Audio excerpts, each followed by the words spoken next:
እዚ ሬዲዮ ስኒት ኤርትራውያን እዩ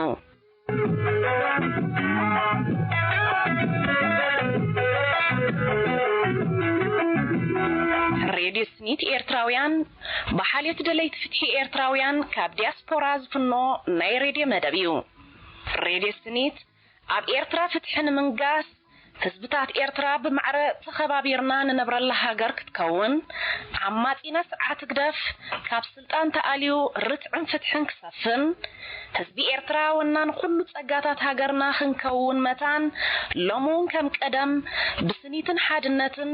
ብውሽጥን ብደገን ኮይና ጉዳይና ብሓባር ክንከዶ እንኽእል ምትብባዕን ወንን ዘስንቕ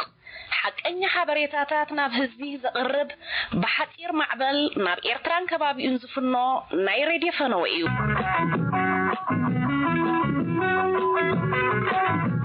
ሬድዮ ስኒት ኩሉ ግዜ ቀዳም ባቆጣጠራ ኤርትራ ካብ ሰዓት 8 ንጎስ ካብ ሰዓት 9 ብቋንቋታት ትግርኛን ዓረብን ብ9540 ኪሎ ሄርዝ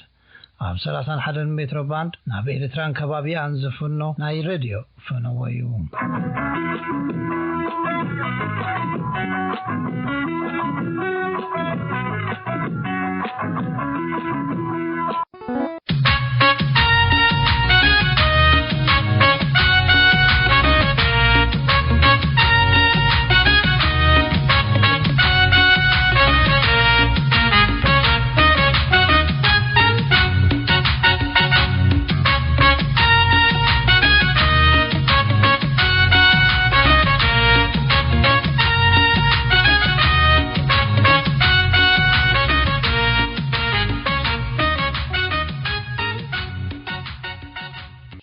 منتميتن 71 هاجر إيطاليانتهم جزاءتا سوغيغوان نصامس وصت إيطالياس كم هاجر تفليتا إيطالياويان جن كم حزبي تفطيروم ديوم زبل زربا يقالح نيرو كمزي كبحال كلو نتحدث هاجر اب حدنتن رأن اتمركوسه فلي بحري وي مننت زلبسوا حزبي مسا تفطيروم ديوم كم مبال مالتي نيرو هاجر مالت كابزن كفتن حزاب اخاخيبكا دوب حنصيصكا بانديرا تخيلكا طراي زسرح يكونن منالبات بخمزي منغدي زتدكونا هاجرات يهلوا يخونا مالت حدران علامان تمساسالي حلوف تمكرتاتن سلازلكاون حزبي اخاخيبكا نتي تصابئكا حيلي سغيبكا هاجر زيتدكونلو مخنيات يلبون زبزحا اب دبوبن سمينين امريكا زلوا هاجرات نزي تتقسي عينه تفاطاطرا زنصبارقا يمسلا حدا عركي يالو كل غزي نحنا ايرتراويان كابيز مصانا حزبينا نابله زحتني انا جن نزا كابيز مصانا اينا تبل حتو بزو حيقدسلاني كميسي اتي قندي زغدس كابي كمز مصانا زيكونس ابزي غزي زينتاينا بخمي منقد خن مرحلونا انتاي خي مصاي عدلنا زبل حتوتات كوينو يسمعني كابي كمز مصانا مفلاط كو صبقي جن بمجمرتا كمزي زبل حتو نا انثروبولوجيست بزعبا ود سب زصنعو ليقاونتين تگدفنالو ميحيش انت زي كوينو اتي بگمت وهاب ملستات ام فللاين ابزي يدلي سمعيتاتن قرحنتن كتونا سلازخيل كنتنقق يغبا ابزي وانزي ابتي بدي ان اي زغبر زلو مصنعتين تتملكتنا بزعبا ود سب زسدمم حبريتا كنركب نخيل منالبات أنا كمس حدا إيرتراوي ود عدي مس حدا تشايناوي زيادة زمدنا يهلوني يخون من البات ناي أمريكا بريزيدنت نبر جورج بوش كمس عدي إنجليز زيادة مس ناي أفغانستان طالبان زمدنا يهلو يخون كل حزبي هاجرات علم كابزن كابتن اتاخا خبي ذاك المسب اتفترت علمنا قدم طرايا يانيرا اب حدا هاجر كم سعري زبقله حزب يلبون ود سب كاب طنتي بحيالات وررتن قفعتن كسغوغن كسددن بخينات كاب بوتانا بوتا خفانقلن بتميت مخنيات ابزي عدو خيدو اسفرونا خبلن زماناتو حليفوي سلازي دوب حنصيصكا بانديرا تخيلكا هاجر بمسرحكا حزبي فطيركا مالت هيكونن حزبس تسددن تفانقلن ወትሪ ዓዋድን ሃገራዊ ህዝቢ ንምዃን ግን መብዛሕትኡ ግዜ ቀስ እናበለ ዝጓዓዝ መስርሒ ይኹን እምበር ሓደ ኣብ ሓደ ክልል ንነዊሕ ዘመናት ብሓደ ተሳንዩ ዝነበረን ሓደ ተመክሮን ተመሳሳሊ ሽግርን ሓጎስን ዘሕለፈ ናይ ሓባር ጸላእን ፈታውን ዘጥረየ ብንግድን ብሓድሕድ ባህልታትን ወግዕታትን ተኣሳሰረ ሓደ ራእይ ዘለዎ ከም ሃገር ማለት ኔሽን ክፍለጥ ይኽእል። በዚ መሰረት እዚ ልዑላውነቱን መንነቱን ናጽነቱን ባህሉን ንምዕቃብ ደባቱ የጣናኽር ባንዴርኡ ድማ ይተክል። ኣብ ኤርትራ 9 ብሄራት ኢና። እቲ ንትሽዓቲና ዝኣሰረ ማሕበራዊ ኣፋትል ብዝያዳ ናይ መግዛእቲ ተመክሮን ብሓደ ተኻፈልናዮ ስቃይን ቃልስን ዘኻዕበትናዮ ግብረ መልስን ወዘተ ንግድን ከምኡውን ኣብ ውሽጢ ብዶብ እተደረተ ሃገር ምህላውና እዩ። ካብዚ ቀፂሉ ዝመጽእ ድማ ንኹሉ ዝጥርንፍ እኳ እንተዘይኮነ ሓፈሻዊ ባህልታትናን ክብርታትናን ይኹን እምበር እቲ ን30 ዓመታት ዝወሰደ ናይ ሓርነት ቃልሲ ካብ ኩሉ ንላዕሊ እቲ ሓድነትናን መንነትናን ኣጠናኺሩ ወይ ስለዚ እቲ ኤርትራዊ ዝበሃል ህዝቢ ብደም ስዋእትናን ብተጋድሎ ህዝብናን ዝተፈጥረ ከም ዝኾነ ክርሳዕ ኣይግባእን። ሓደ ሰባት ናብ ወጻኢ ሃገር በፂሖም ይምለሱ እሞ እቲ ዘመድ ማለት ቤተሰብ እሞ ኸመይ እዮም እቶም ህዝቢ ብሩኻት ድዮም ተቐበልቲ ኣጋይሽ ድዮም ብምባል ይሓትት። እቲ ዝምልስ ከዓ ነቲ ዘጓነፎ ኣጋጣሚታት ብምዝርዛር ፍርዱ ይህብ። ሕያወት እዮም፣ ከላእ ተባእስቲ እዮም፣ ህውኻት እዮም፣ ተንኰለኛታት እዮም ወዘተ ብሓደ ክልተ ሰባት ብጽቡቕ ይኹን ብሕማቕ ኩሉ ይልከማሎ ማለት እዩ። እሞኸ ናይ ሓደ ህዝቢ ባህርያት ኣብ ምግምጋም ከምዝዩ ከምትዩ ክንብል ንኽእሎ እንተበልናኸ ኣብ ምንታይ ተመርኩስና ኢና ንፈርድ ዘሎና? ብመሰረቱ ብዙሕ ሰብ ደጋጊሙን ሓያሎ ዓመታትን ብዛዕባ ሓደ ህዝቢ ከምዝዩ ባህርያቱ ክብል ከሎ ገለ ሓቅነት ክህልዎ ይኽእሉ ዝብል ገምጋም ክውሰድ ይከኣል። ሓደ ህዝቢ ብተፈላለየ ምኽንያታት ሓፈሻዊ ሃገራዊ ባህርያት ከጥሪ ይኽእል እዩ። ንነዊሕ እዋን ብሓደ ዝነብር ህዝቢ ብሕሱም መግዛእቲ ይኹን ብሓበራዊ ናጽነት ብሓበራዊ ስቃይን ደስታን ብኹናትን ጥሜትን ብስደትን ብምፍንቃልን ነዚ ኩሉ ብድሆታት ድማ ብምምካት ወይ ነቲ ጽቡቕ ኣጋጣሚታት ኣብ ተመክሮ ብምምዝጋብ ዝፈጥሮ ሓበራዊ ስእሊ ከምኡውን ኣብ ሓደ ፍጻሜታት ብዘርእዮ ሓበራዊ ግብረ መልስታትን እቲ ኩነታት ኣብ ኣእምሮኡ ብዝፈጠሮ ሓበራዊ በሰላታትን ሓበራዊ ዝኾነ ባህሪ ከንጸባርቕ ይኽእል እዩ። ሓንቲ ኣብ ኣኼባታት ኤርትራውያን ብተደጋጋሚ መንገዲ እትቃላሕ ንናይ ኤርትራውያን ባህሪ እትምልከት ዘረባ ዘይምስምማዕን ትዕግስቲ ዘይምህላውን ሓሓሊፍካ ድማ ምባእስን ትብል እያ። እዛ ዘረባ እዚኣ ሓቂ እንተደኣ ኾይና ከመይ ገይሩ እቲ ዘይምስምማዕ ኣብ ሓንጎል ኤርትራውያን ክሰፍር ክኢሉ? ቅድሚ ኣብ ትንተና ምእታውና ግን ሓደ ክንዝክሮ ዘለና ነገር ኣሎ። ዘይምስምማዕ ብመሰረቱ ሕማቕ ባህሪ ኣይኮነን። ሰብ ኮይኑ ምስ ካልእ ሰብ ብኩሉ ሸነኻት ክሰማማዕ ኣይክእልን። ኩሉ ሰብ ሓደ ዓይነት ኣተሓሳስባ ክህልዎ ኣይክእልን። ማሽን ጥራዩ በቲ ዝተመልኦ ፕሮግራም ተመሪሑ ሓደ ዓይነት ኣተሓሳስባ ዘቕርብ። ኣብ ዝሓስብ ሰብ ግን ናይ ርእይቶታትን ትዕዝብትታትን ግምገማን ፍልልያት ክህልዎ ባህርያዊ ኣድላይን እዩ። እቲ ጸገም ነቲ ዘይምስምማዕ ኩነታት መዕለቢ ክትገብረሉ ዘይምኽኣል እዩ። እተፈላለዩን ዘይሰማማዑን ሓሳባት ይቐርቡ፣ ይዝተየሎም፣ ርእይቶታትን ገለጻታትን ይወሃበሎም። ብድሕሪዚ ናብ ድምፂ ይሓልፍ። ሓደ ካብቲ ዘከራኽር ነጥቢ ድማ ብድምፂ ይዕብልልን ይስዕርን። ብኸምዚ መንገዲ ከብቅዕ ዝግብኦ ዘተ ኣብ ገለ ወገናት ናይ ምእዳም ባህርያት ይርአ። እቲ ኽትዕ ኣብቲ ጉዳይ ክንዲ ዘተኰረ ኣብ ውልቀ ሰባት የተኰር ጓል መንገዲ ይፈጥር። ዘይምርድዳእ ይመጽእ። ብባእስን ቆዮቓን ብምብትታንን ድማ ይዛዘም። ስለምንታይ ግን ገለ ካብቲ ኣብ ኤርትራውያን ዝረአ ናይ ዘይምስምማዕ ባህርያት ብግምት ከምዚ ኣብ ታሕቲ ተዘርዚሩ ዘሎ መበገስታት ክህልዎ ይኽእል እዩ። ባዕዳዊ መግዛእትን ናይ ፈላሊኻ ምግዛእ መይሉን ባዕዳዊ መግዛእቲ ካብቲ ንሓደ ህዝቢ ነንሕድሕዱ ከም ዘይሰማማዕ ዝገብሮ ምኽንያታት ሓደ እዩ። ከም ናይ ኤርትራ ተኸታታሊ መግዛእቲ ከዓ እሞ ሱር ዝሰደደ ናይ ዘይምስምማዕ ባህርያት ክፈጥር ባህርያዊ እቲ ባዕዳዊ ገዛኢ ዕምሩ ንምንዋሕ ኣብ መንጎ ሰባት ምፍልላይ ንምትእትታው እንተዘይኮይኑ ካልእ ኣማራጺ የብሉን። ፈላልዩ ጥራዩ ክገዝእን ክምዝምዝን ዝኽእል ስምምዕ እንተሎ ህዝባዊ ውዲት ክእለም ስለ ዝኽእል እቲ ባዕዳዊ ገዛኢ ስምምዕን ስኒትን ኣይፈቱን። ስለዚ እቲ ህዝቢ ናብ ዘይምስምማዕ መንፈስ ይሓድሮ። ከይተፈለጦ ድማ ነዚ ኣልታዊ ባህሪ እዚ ከም ኣመል ወይ ከም ባህሊ ገይሩ ይርዕሞ። እኹል ተመክሮ ምሕደራ ዘይምህላው ቅድሚ ምምጻእ ኢጣልያውያን ኤርትራ ልሕልሕን ፌደራላውን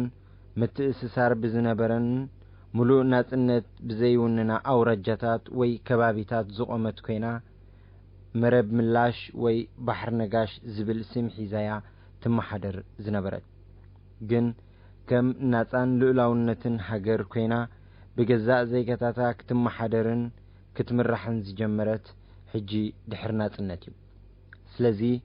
ሃገራዊ ዝኾነ ብቑዕ ናይ ምምሕዳር ወይ ምሕደራ ባህሊ ወይ ተመክሮ ኣጥሪና ክንብል ኣይከኣልን። እዚ ድማ ብገለ ሸነኻቱ ኣብቲ ኣብ ምምሕዳር እንርእዮ ባህርያት ከንጸባርቕ ይኽእል እዩ። ኣብቲ ናይ ዘይምስምማዕ መንፈስና ድማ ኣበርክቶ ገይሩ እዩ። ምናልባት ካብ ህግደፍ ዝተምሃርናዮ ኣገባብ ምሕደራ እንተሎ ድማ ብስድነትን ፋልሉነትን እተዓብለለ ምሕደራ እዩ። ኣብ ኣኼባ ጸርፊ ኣብ ዘተ ምዝንጣልን ምስትንዓቕን ኣብ ኣኼባ ሚኒስትራት ድማ ኣሽካዕላልን ምድህላልን ምቁንጻብን ገሊኡ ድማ ብጽፍዒታትን ብቴስታታትን ዝተሰነየ እዩ። እሞ እንታይ ደኣ ዘይገበርና? መብዛሕቲና ንኣቶም ደይኮናን ከም ኣብነት እንወስዶም ዘለና። እዚ ስርዓት እዚ ካብቲ ክፉእ ዝገብረካስ ክፉእ ዝምህረካ ይበዝሕ። ጸሓፊ ዝጽሑፍ ኣማኒኤል ሳህለ።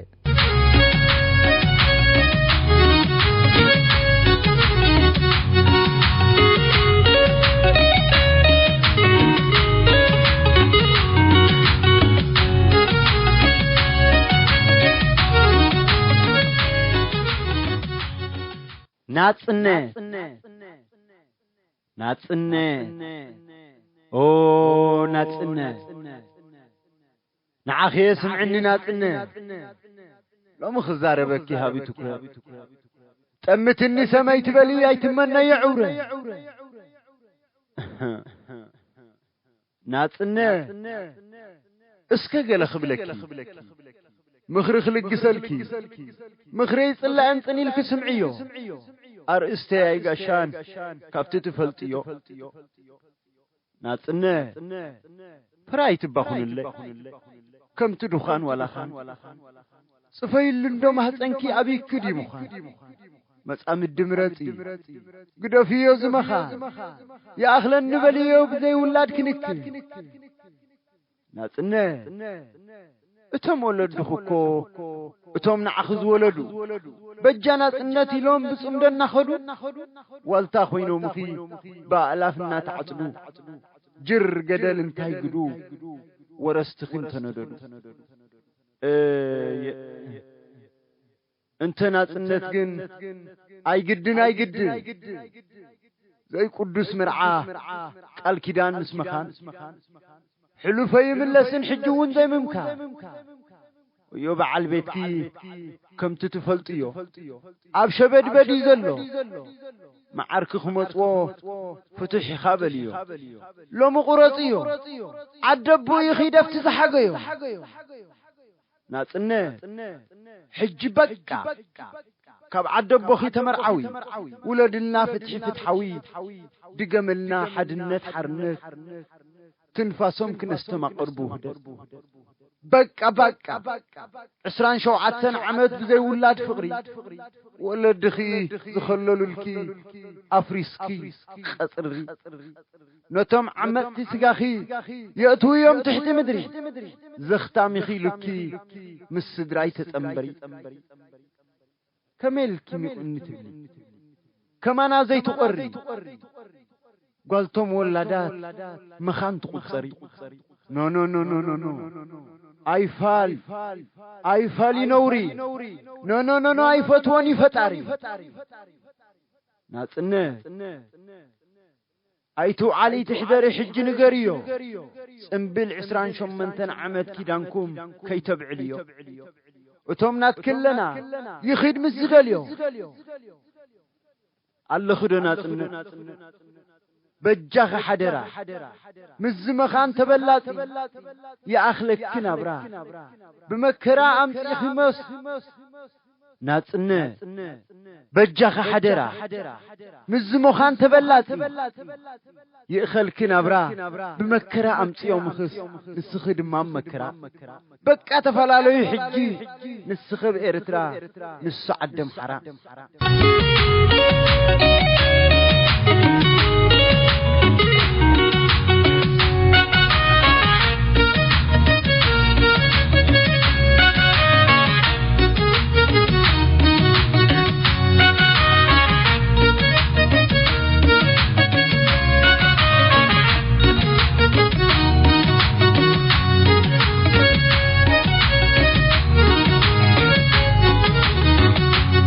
لبي أدريانن لبي أدريمنان تلوخو مدحان تراوتادر ريان كبرات تخطاتلتي فيسبوك يعرفتي مقالستي تخطاتلتي هزبي بحبرا كلهم بمغنيات كنا بعال محرار مولي إرثرا نقولهم نزعل الزئاء كونتن مخان كل عينة واقاز غفلو بحفشا نتم هاجر نفتكون كاب قبون العلي واقاز غفلو مالت بزي مقلس ترفو زصانتو صدرا كاب 4 خصاب 8 أبالات كاب حنت صدرا بمخفال زصانتو صدرا بياتات كاب بفلاي مذكرتات قنالي كلهم جزيز لكم سبات نزا أبشعن شعتميتن 98 استزرقحتن تشلامي تستفل عليه بقعتن أستات 4 مليون دولار أو وسن أوارح أتاويتات زرخبت تدنقن حلنخات كحكوحناي 169 دقيق فيلم كتعزوا يعدمكم بزحات نايكينات قطمتن صحفتن نتو كفو قصنبر نامرن لبن زلو سب اشنباي نختو علسي نختزنتوكا زي برهاكا اغنزاوي تغنفتات وقعات تاريخومن قطيممن بفيلمون كم نبرن نمكورن يرمنايم ابكينات زي وعلى بليح كم زبهال جن اتم نخينات دقم مقربهم ازمادهم ويون بعلم زي سحنوا سبات ابل علي كوفيلوم نزي سنخا حلصا قرطملو بزعينتو نهزب زهلقن نسدرابيتات زصنت مصاي عدل حزبن هاجرن زصلمت دنقرو وسانيات كوسدو نعزبينا نلومي نزا ابكلاي وقع عالم استفصمت حقنيا زانتا سيفينج برايفت ريان زرستا فيلم مستمكر حزبنا زحالف هيوت انصاطيره كردا كفتني سنه 6944 عامه مهرت امريكان مشارختان ابكلاي وقع عالم انصار چكانن ململ سراويت جرمن نازي مسناي كيدان حيلتاتون اب تاريخ ود سبتر اي زيفلط هلقيت كاب زكايدلو زنبر غزي حانت سدرا دارغا بترغاغامي مسوعاتن مصنات غصات خير كم زنبرت نتي ناي شعو ناي امريكا حلقه ستاف منستر مكلخال زنبر جورج حنت ملختي تمصو اب تغزيتي وتادرات امريكا استسوؤ بقطان سدرابيتهم بتليجرام تمحلاليفو زملكتهم اكالات سدرابيتات سوؤات زردؤلو تكالاو زخون اغابات نيرومي اتو وقعات ابستفال هاجرات فرانس نيو غيني نورماندي بيتش جابان وزته ازكاير زنبره كابز الاخ زنبره ناي زرزر اسماء سوءات تمساسل ابزلوم ناي سلست احوات مرد نحانت صدرا يلاخ منبار زستو على صراحتنياتات اذا صدرا بيت نخيت صنت بهصص حدا ነገር كغبر ناب علواي وتادر ازاز امريكا ملقت تلاخ ات جنرال بوغنو اتا صدرا 4 ابالات اختيتا خمز نبرتن درو اتم سلست تسويهم هلاومن مسراغاغصه بهصص حدا وساني امحلالفه ات تاريخ زلو انكو ابال صدرا زخونه ترا وتادر ريان بهصص كاب زلو عود وق تاليو بهصص ناب تدرو بوغاي تحمسا زلا اديو كملس ካብ ሓንቲ ክፍለ ሰራዊት 29 ተባሂላ ትፍለጥ ኮማንዶ ኣሃዱ ብካፒተን ሚለር ትምራሕ ፍሊት ኣሃዱ ተመሪጾም ንርያን ንምድሓን ከቢድ ዋጋ ዝኽፍል ተልእኾ ይውሃባ ሰራዊት ካፒተን ሚለር ኣዝዮም ውፍያት ሓያል ናይ ምውጋእ ፍናን ዝነበሮም ምሩጻትን ቆራጻትን እኳ እንተነበሩ በቲ ጽኑዕን ሓደገኛ ዓርዲ ሰራዊት ናዝን ምስጋር ግን ከቢድ ዋጋ ዘኽፍሎም ምዃኑ ተገንዘቡ ሪያን ዝርከበሉ ዝነበረ ኣሃዱ ድማ ኣባል 101 ኣያር ወለድ ሰራዊት ምዃኑ ተፈልጠ ካፒተን ሚለር ንዝተዋሃቦ ተልእኾ ንምዕዋትን ንርያን እቲ እንኮነዲኡ መቕሊ ዝኾነ ቅድሚ መስውኡ ንኸድሕንዎ ኣብ ዝተገብረ ሓያል ጥምጥም ዳርጋ ብምልእታ እታ ናይ ካፒተን ሚለር ፍሊት ኣሃዱ ትስዋዕ ክልተ ወታደራት ጥራይ እኳ እንተተረፉ እቲ ስርሒት ተራ ወታደር ርያን ንምድሓን ዝተገብረ ግን ይዕወት እታ ስትራ ከዓ ካብ ምጽናት ሰሪራ ነዛ ጽሕፍቲ ክጽሕፍ ዘገደደኒ ሓንቲ ኤርትራዊት ኣደ ኣብ ግዜ ብረታዊ ቃልሲ 4 ደቃ ሰዊኣ ተረዲኣ ከተብቅዕ ኣብ ግዜ መርዲ ዓወትና ሓፋሽ እናበለት ንኹሉ ኣስማት ዝርዝር ደቃ እንተስ በሓቦ እንተስ ብነባዕታ ደሪቑ ዓወትን ሓፋሽ እናበለት መርድኣ ተቐበለት ስመን ኣደይ ሕደጋ ይበሃላ ካልኦት ብዘይካቶም ዝተሰውኡ ደቀን 2 ደቀን ኣወዳትን 3 ደቀን ኣንስትዮን ነይረነን ሓደ ክልቲኦም ካብቶም ኣወዳት ደቀን ድሕሪ ናጽነት ምስ ወያነ ኣብ ዝተገብረ ውግኣት ከም ሃገራዊ ኣገልግሎት ኮይኖም ዝተሳተፉ እቲ ሓደ ሪምና እቲ ሓደ ፍጹም ይበሃሉ ኣደይ ሕደጋ ሕጂኸ ናይ መን መርዲኦም ከርዱእኒ ክመጹ ንግሆ ገዝአን ክኹሕኩሑ ከለዉ መርድእ ጥራይ እናመሰለን ልበን ብስግኣት ተንጠልጠለ ምስሊ ደቀን ነናሻዕ ኣብ ዓይነን እናተመላለሰ ብጓህን ተርባጽን ተሐመሳ እቲ ቀዳማይ ወራር ዝተሰመየ ውግእ ንሪምናን ፍጹምን ከይበልዐ ሓለፈ ኣደይ ሕደጋ ድሃይ ደቀን ረኺበን ተስፋ ሰነቓ ደቀን ክሪያውን በቕዓ እንታይ እሞ እታ ካልኣይ ወራር ዝተሰመየትውን መጸት ሕጂውን እዚ ውግእ እዚ ኣብ እግሪ መኸል ብምንባሩ ናይ ዓለም ጋዜጠኛታት ነቲ ውግእ ምስ ናይ ቀዳማይን ካልኣይን ኩናት ዓለም ዝናጻጽር ህልቂት ኢሎም ሰመይዎ እሞ ሪምናኸ ይድሕን ዶ ይኸውን ሪምና እንትድሓነ ፍጹም ፋጨውን ኣሎ ኩሎም ኣብቲ ውግእ እሞኻ ኣብቲ ተዋጋእ ሓይልታት እዮም ተመዲቦም ዘለዉ ኣደይ ሕደጋ ፍጹም ተስፋ ቆረጻ ክሳብ ምንባረን እውን ኣጽልአን ኣተ ኣምላኽ ነዚ ክርኢ ዲኻ ኣጽኒሕካኒ እንታይ የበዲለካ ተወሳኺ ክፉእ ከየስምዓኻ ዘይትወስደኒ እናበላ እንታይ ከም ዝሰምዓ እንድዒ ጽንሒለን መልቀስ ተተሓዞ ሰብ ተኣከበ ሕጂኸ እንታይ ተረኽበ ተባሂሉ ድሃይ ክገብር ኩሉ ብተርባጽ ናብታ ጸባብ ቤት ኣደይ ሕደጋ ተኣኻኸበ ይኹን እምበር ዋላ ሓደ ዜና የለን በቃ ኣብ ዘኽረን ናይ ስንብታ ዝመስል እህታ ደቀን ብስእሊ ኣእምሮ ተቐጀለን ኩሉና እውን ኣደ ብቴሌፓሲ ሞት ውላዳ የሪኣይ ዝብል ኣምር ኣኮማ ሰዕናዮ ኣደይ ሕደጋ ብጣዕሚ ጃጀዋ እቲ ዓወትና ሓፋሽ ዝብሎ ዝነበረ ሓቦ ተዘራሪጉ ሓቀን ተዳራሪብወን እሞ ሕጂኸ ገዛይ ክኩሕኩሑ ድዮም ድማ በላ ኣደይ ሕደጋ ከምቲ ዝፈርሕኦ ኣይኮነን ሕጂውን ክልቲኦም ደቀን ካብ መስዋእቲ ተሓኑ ነዚ ዝተዓዘበ ሓደ ገዲም ተጋዳላይ ናብ ኣሃዱ ሪምና ከይዱ በጀኹም ሕማቕ ሪና እዘን ሰበይቲ ኣደይ ሕደጋ 4 ደቀን ኣብ ገድሊ ከፍ ኢለን እየን ስለዚ እዚ ምሳኹም ዘሎ ወደን ሪምና ናብ ኣዲኡ ይመለስ ምስ ምክልኻል ተራዲእኹም ንመቕሊ ክኾነን ጉደፍለን ኢሉ ከረድኦም ፈተነ እንተኾነ ኣይሰለጦን ሳልሳይ እብረ በላዕ ሰብ ሳልሳይ ወራር ግዜኡ ጸብጺቡ መጸ ካብዚ ውግእ ዝኸ ሪምናን ፍጹምን ይድሕኑ ዶ ይኾኑ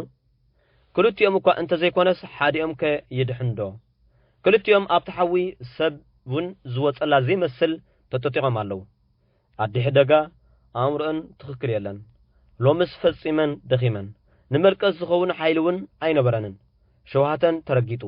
ገጸን ጠቐር ተኸዲኑ ንነፍሰን ጥራይ ዘይኮነ ብጓሃይ ኩሉ ከባቢአን ተለኪሙ እንታይ እሞ ዘይወረዶ መዓሲሑ እሞ ኣደይ ሕደጋ ንሪምና ወደን ናይ መወዳእታ ክረኽብኦ ከም ዘይክእላ መርድእ ተነግረን ከም ቀደመን ዓወትና ሓፋሽ ኣይበላን ዘገርም መልቀስየን ኣብ ቅድሚ ህዝቢ ኣስሚዐን ይቐንየለይ ህዝባዊ ግንባር መሪር ቢኻት ከብድኻ ዝበልዕ ኣብዚ እዋን እዚ ኣደይ ሕደጋ ይሃልዋ ኣይሃልዋ ድሃየን የብለይን እቲ ሓደ ተሪፉ ዝነበረ ወደን ኣመሪዕንኦ ሰሚዐ ነይረ ከመይ ኮን ይህልዋ እቲ ይቐንየለይ እናበላ ዘልቀሳሉ ውድብ ኣይከሰርናን ክብል ምስ ሰምዑሲ ከመይ ጉህየን ይኾና بخمس سدرا بمصنات زمص هاجر ملاقص عوالو وربلا سرقتي مرحته خدكون سئل كامر اي صدق سايكونن امو خبرات تخاتلتي عدريانن عدريمنان بخمي تناصاصروان بفلاي دما نزا فيلم مستعذبكم زلالماو خبرن موغسن نسمعاتاتنا عوت نوص حزبنا صحفي ماتيو زلالم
كبران سمعتنا لو مزبلنا يوم تحسطوتاتنا زوم استخداتلكم كينوم نمكتتالكم أزينا نمسكن زمت صومن بخالد حسطينا خنرخب كساب شعو السلام كنه نقول لنا